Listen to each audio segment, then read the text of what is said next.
Assalamualaikum warahmatullahi wabarakatuh.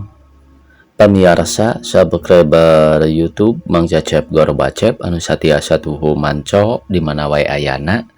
Dina dangat ayeuna urang neraskeun hanca carnyam tina majalah Mangle anu judulna Rusiah hiji istri bagian katilu. Sumangga supados teu nyangkolong teuing kana waktos wilujeng ngadangukeun.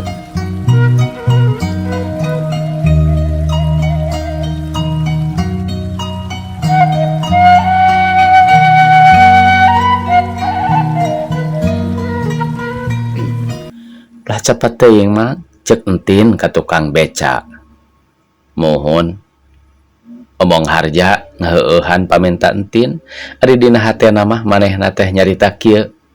Lendokeun bae mang jalana ambeh rada lila babarengan. Kumaha latihan nembe teh? Entin nanya deui ka harja. Naonana? Eta adegan pamungkas waktu Citra Resmi geus nubles maneh teh. Oh, adegan upang dramatisna. Sae ngan kakak nu kirang keneh tehnya.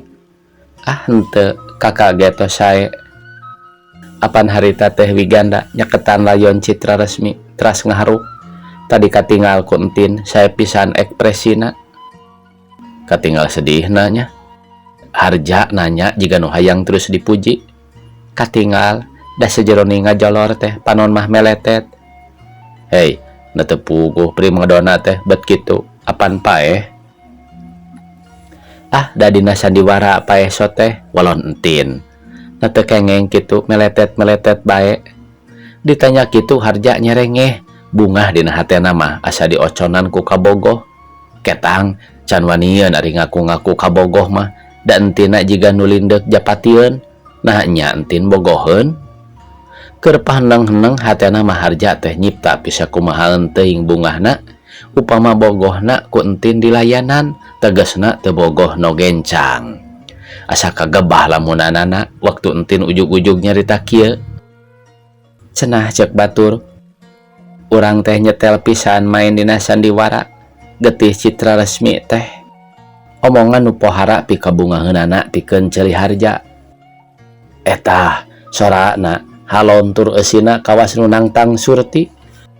Kasurtian lalaki maksud teh anu kudu bisa neuleuman naon nu jadi galeuh omongan tadi atawa kudu nyaho kumaha maksud nu sabenerna, ka mana leokna, ka mana tujuanana.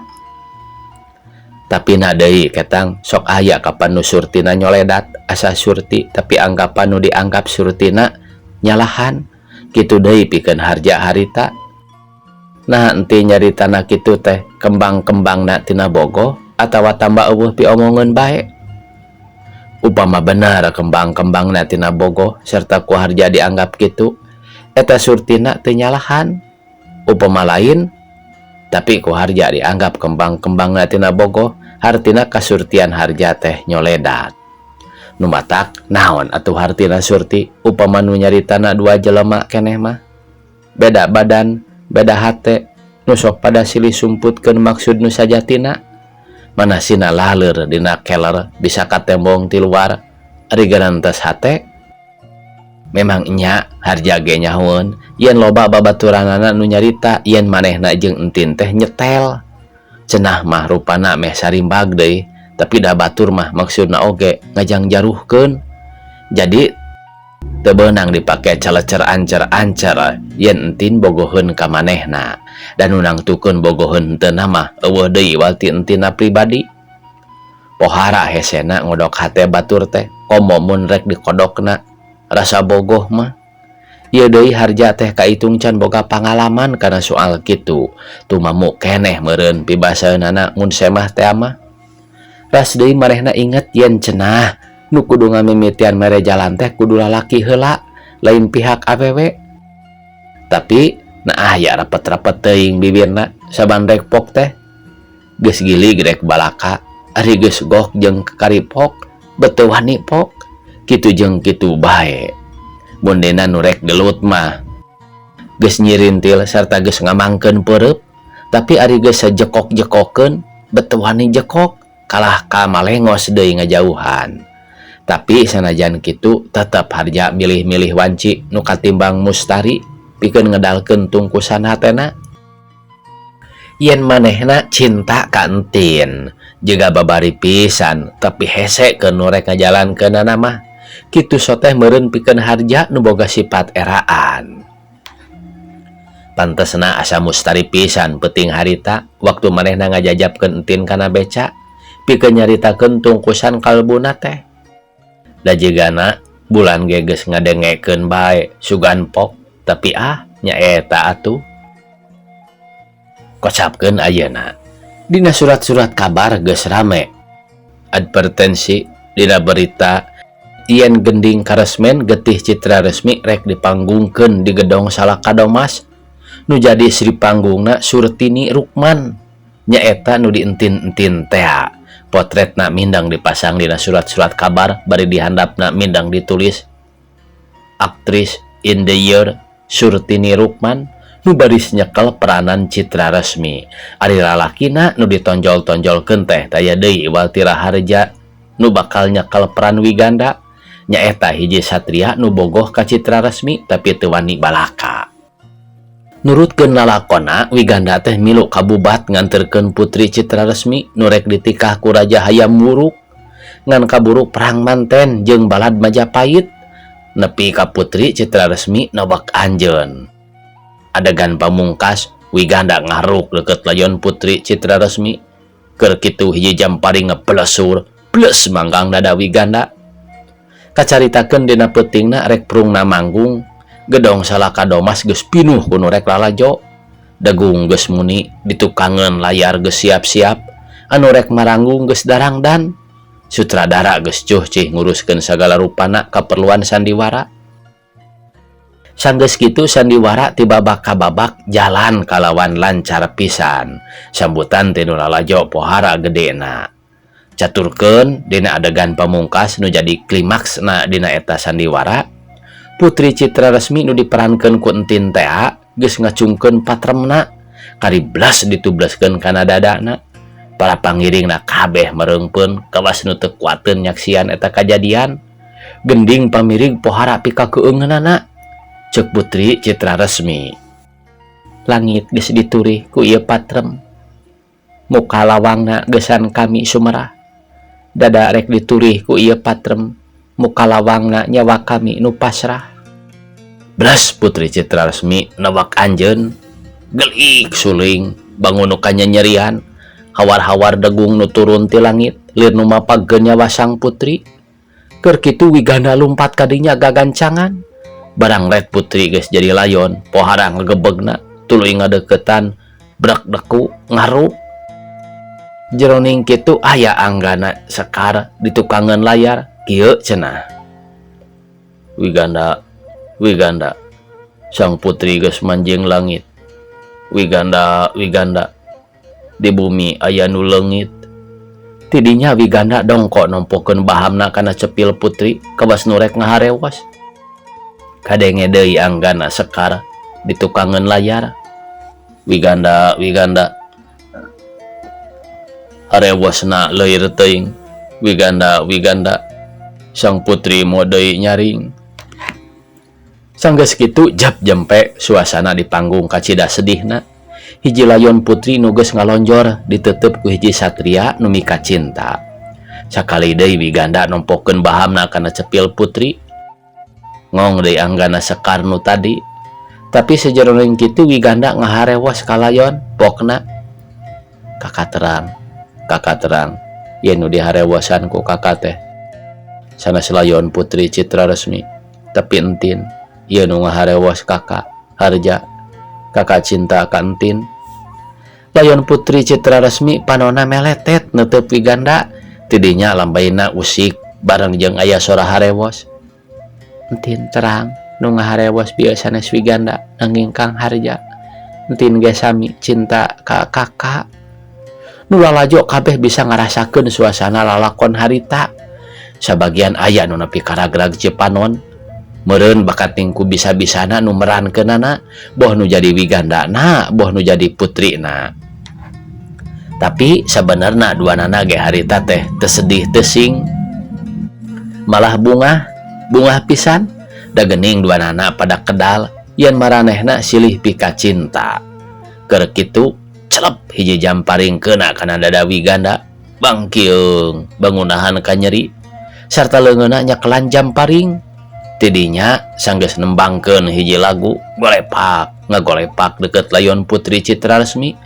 Dua layon ngajolor dipirig ku bangingikna suling. Layon lalaki nanya ka layon awewe, "Laras Din?"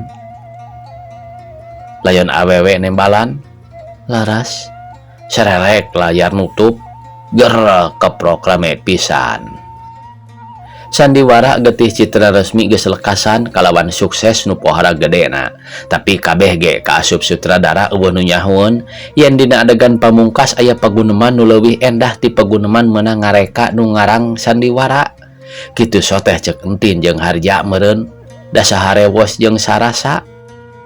Harewos asih di panggung dipiri gending panyari dina suasana keur meujeuhna aya dina puncak kadariaan.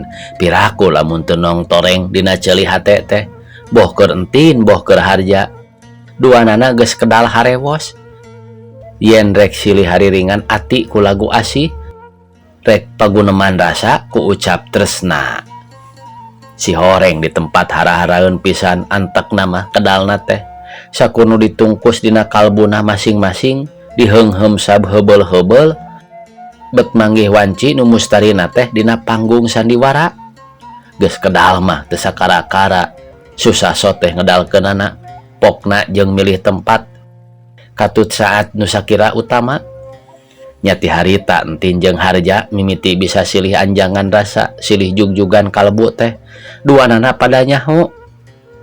Yen asihna henteu sadiri, tresnana henteu sapihak, da pada sadia silih tampak katineung ninggang kana basa batu turun keusik naek tea. Ku kituna teu heran atuh upama Entin jeung Harja parang deui babarengan manggung dina hiji Sandiwara, hasilna nyugemakeun bae. Boh keur maranehna, boh keur nu lalajo. Keur maranehna nya piraku bae manggung bareng jeung nu dipika cinta tangtuna ge resep. Atuh pikeun nu lalajo lantaran hasilna estu matak hookeun nu nenjo dan nu maranggungna nyaan. Dina keur liburan dan Entin jeung Harja teh harita keur jaradi mahasiswa keneh di salah sahiji fakultas di Bandung. Harja mindeng ulin ka Tasik ka Entin. Jadi ku kitu teh kolotna Entin geus nyarahweun yen aya hubungan antara Entin jeung Harja sanajan can diresmikeun. Sing bisa mawa diri Entin, sur Ibu Rukmini ka putrana. Mangkaning ayeuna mah sasat jauh ti kolot. Dina manahna mah anjeunna emut kana lalakonna nu geus kasorang. Mangkaning pangawak awewe, ari awewe teh cek sepuh ge geuning kawas duit perak geus cacad teh. Hese diomeanana. Beri neuteut Entin dina manahna anjeunna saseuran kieu. Nya bisa mamatahan mah aing teh padahal apan si Entin ge hasil tina jalan serong. Campur jeung lalaki kudu aya watesna, ulah omhang teuing geuning loba kabejakeunana campur nu ngaliwatan wates teh sok matak codeka di pihak awewe. Sajeroning kitu geurentes manahna mah Ibu Rukmini teh sasauran kieu. Nya babari mamatahan mah tapikeun bae atuh pepeurieun aing geus codeka sanajan nu sajen mah sasat eueuh nu nyaho. Atuh anak aing mah leuleuger sakurna geus kalakonan ku aing ulah kaalaman deui ku anak aing. Ibu hayang nyaho kumaha hubungan Entin jeung Den Harja teh, saur Ibu Rukmini ka putrana. Entin ditanya kitu meni ngajenghok tina teu sangka bakal beras kadinya. Tapi sanggeus kumpul di pangacianana pok manehna ngajawab, "Duka atuh Bu." Tina sora nu dikedalkeun ku Entin Ibu Rukmini tiasa maca naon nu aya dina hate putrana. Memang kecap duka cek awewe mah sok boga harti nu tangtu. Malah aya kalana hartina teh patonggong-tonggong jeung harti kecapna pribadi. Duka nu dikedalkeunana tapi hartina mah abdi terang pisan. Urang mana cenah Harja teh, sur Ibu Rukmini. Cenah mah kapungkurna urang Singaparna nanging parantos ngumbara lami di Bandung walon entin ti Singaparna atuh sasarakan jeung urang putra saha. Ibu Rukmini naros deui lantaran kakara uningangeun yen harja teh urang Singaparna. Sajroning kitu dina manahna mah pohara salempangna bisi harja putrana Den Kosim pedah urang Singaparna kitu. Putra Panata Suwangsa naon deui ih da nganggo kak kitu duka pondokna tina naon walon entin. Make kak sugan pondokna tina naon tin. Ibu Rukmini beuki curiga. Duka da RK Nata Suwangsa, RK teh rukun kampung gitu. Omong entin rada heureuy teu nyahoan manehna mah yen pertanyaan Ibu Rukmini teh penting pisan, boh pikeun manehna boh pikeun kolotna. Ibu Rukmini ngagebes. His budak teh ari ditanya ku kolot teh sok kitu. Duka atuh Bu, dan tin ge teu terang mung sidik nganggo kana mah kardun sugan. Lain Kosim sur Ibu Rukmini mah parah. Duka ibu mah manita lete ku ngaran-ngaran bae. Nah ngaran pimetohaeun teh penting Bu kanggo milih repok. Apaan upami janten teh nu nikahna oge sanes besan kabesan nanging his budak teh hayang nyaho bae ibu mah bisi baraya apaan urang ge urang Singaparna. Walon Ibu Rukmini beri nembongkeun semu nu nya-nya. Langkung sae ka baraya kawin sareng baraya panginten ari ibu kagungan baraya Kosim kitu. Ditanya kitu Ibu Rukmini mane pias sajongjongan mah ras emut ka Den Kosim kapungkur. Sajroning Ibu Rukmini ngahuleng entin geus nyambung manten omonganana. Asa teu nguping yen urang gaduh baraya jenengan Kosim mah. Henteu entin, ulun Ibu Rukmini. Urang teh boga baraya nu ngaranna Kosim ngan ayeuna teuing di mana? Urang Singaparna Bu. Di mana di Singaparna na? Urang Cikasasa. Urang Cimerah. Waktu Ibu Rukmini nyebut Cikasasa riuk pamenteuna ngadak-ngadak beureum tina ngarasa lingsem ku anjeun. Dumeh salah pok. Taksiran eta kampung Cikasasa pohara ngegangguna kana emutanana. Urang Cimerah kapi kumaha Bu entin ka anjeunna teh. Jadi meureun kapi bapa kapi naon kapi uwa meureun. Sur Ibu Rukmini bari reuwas dumeh geus pok deui salah ucap teh. Jigana maksud nu sajatina mah nu rek kaluar tina galeuh manahna rek pok buka Rusia tapi aya hahalang nyaeta panyaring ka era tea meureun pibasaeuna teh era sanajan ku putra dumeh anjeunna geus ngalakukeun pagawean ni reca tea. Ari kitu kumaha upami kaharja putrana Pak Kosim Bu? Entin nanya. Ibu Rukmini ditanya kitu teh teu ngawaler kalah kamalius. Dina manahna anjeunna sasauran kieu. Dedeuh teuing anak aing. Meureun upama harja anak Kang Kosim, manehna teh bogoh ka dulur sabapa. Kumaha Bu? Terujuk? Entin nanya deui.